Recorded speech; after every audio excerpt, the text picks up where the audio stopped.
drivers and the fuel specialist drivers and the fuel specialists, not just the flashy guys out here in the red hats that are jumping in for you.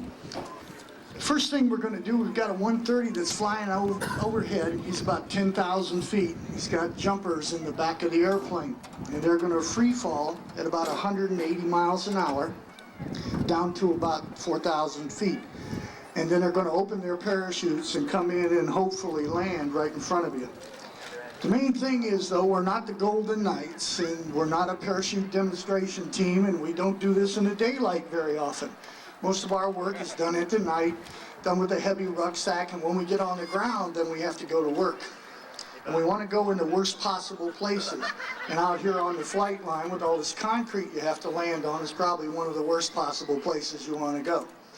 I'm going to bring out a parachutist and show you what he looks like, and then we'll tell you when they're overhead ready to go. I have Airman Hurlburt behind me, and she's the brains of this outfit. She's talking to the pilots and talking to the ground crew so that she can make me look good, that we're right on time and I don't point over here while the airplane comes from over here.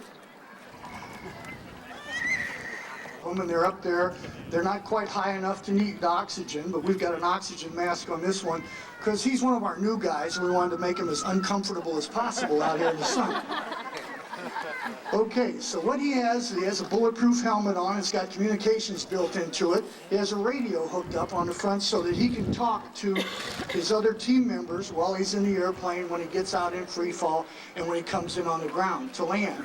So they're all talking to each other so they can fly a pattern just like you've seen the Thunderbirds do, only with parachutes.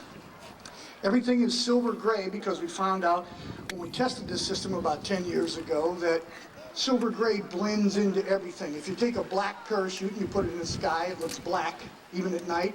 If you take a camouflage one, it really looks pretty. You get camouflage in the sky where there is no camouflage.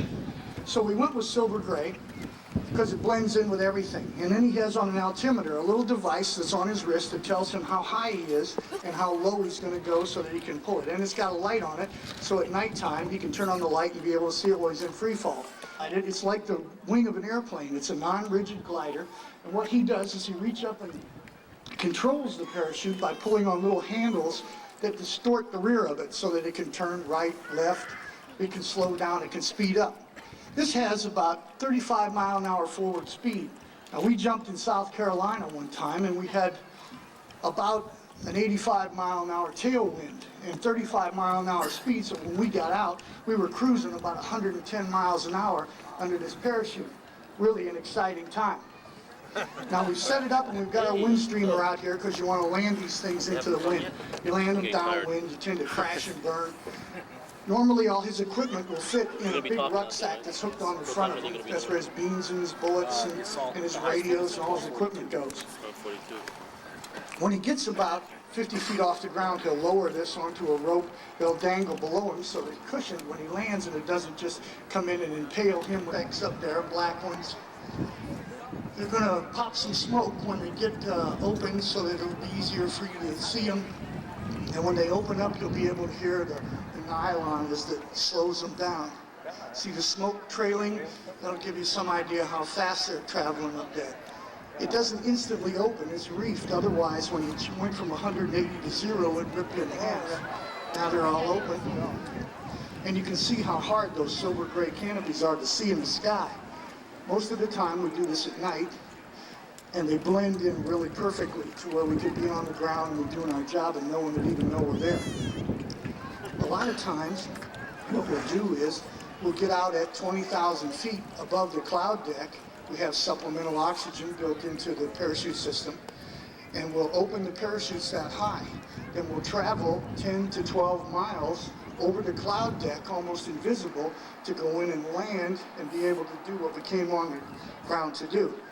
And basically that is to establish an airfield, to come into a place where there wasn't an airport, or to take an airport away from the people that it belonged to that are on the ground, and we come in and take it over and land the aircraft or do paradrops on top of them. To do this, we have to go to air traffic control school, and we have to be able to have all these exotic ways to get in, to be scuba divers, to go in off a submarine to be parachutists to where we can parachute out the back, or we could swim in. I prefer to go by truck or one of those other safe techniques. When you do this as long as I have, you tend to want to go on easier, low-threat, high-per-diem missions. They're setting up now, and it looks pretty simple, but it's really not. There's all kinds of squirrely winds over top of this ramp that give you thermals and crank it around, and they don't want to look foolish by coming and crashing into the crowds and making the papers. So what they'll try to do is they're going to line up and try to figure their approach. So they come in and land right out here where we have the wind streamer. If they go too far over, they'll land down, but we've asked them to space it out a little bit, so some of them will land down here, and some will land in the middle, and some will land down there, providing they hit the target. Once again, these are all tactical parachutists. They don't practice this. They're not their main job to put on air shows. And when we talk about air shows, we always call them dog and pony shows, because in the old days, you used to do circus, you had a dog and a pony, and you made them perform. Nowadays, we have captains and majors that fly airplanes, and you make them perform. You know, it's no big deal. To get in the right situation, you need the right wind conditions, but they will climb. They'll do everything that a wing of an airplane will do. They're coming down. They have to turn them into the wind, and as they pull, they'll come in real fast, and then they'll do a dynamic stall. They'll stop it, and then come on in and do a landing. The closer they get to the ground, the more critical it becomes because of the thermals, and they don't want to land on this fire truck or the aircraft we have down here. Go down and turn into the wind. As they turn into the wind, they'll slow down because it tends to ease them backwards a little bit, but they want to space out. Ice cold Coke, 35 cents. Okay. We're not all steely-eyed killers in combat control, though. We've got some parachute guys. He's made this all possible. The base parachute shop packs our parachutes for us. The aircraft maintenance people made the airplane be able to fly. The pilots and navigators spent hours planning this mission. The air traffic controllers got us the permission to use the airspace. The medics are standing by in case anything goes wrong. And a whole lot of people have been working behind the scenes just to make this one mission go. It's taken a united effort by everybody that's concerned with the aircraft or the ground crew. As they set up, you should come right in and then flare. Nice landing.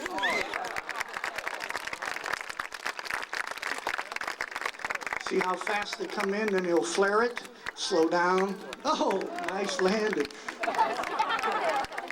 That's called a 3-point, feet, head, and butt. I'll get my ground crew out here to recover these parachutes.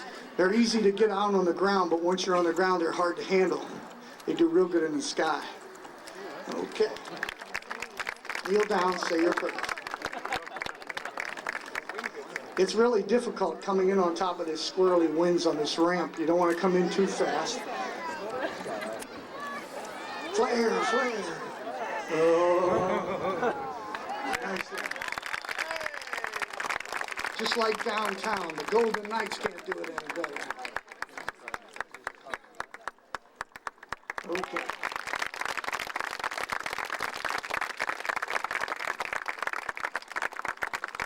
Nice work. Normally we save it to the end, but we thought he would bring them in first. And what we're going to do is simulate that they've jumped. The drop zone is located directly in front of you at Show Center.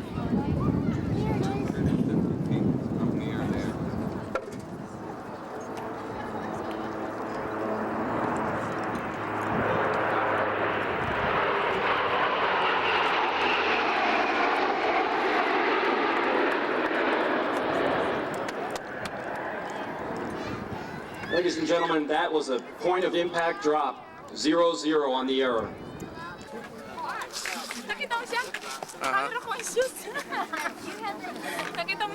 Oh, I didn't.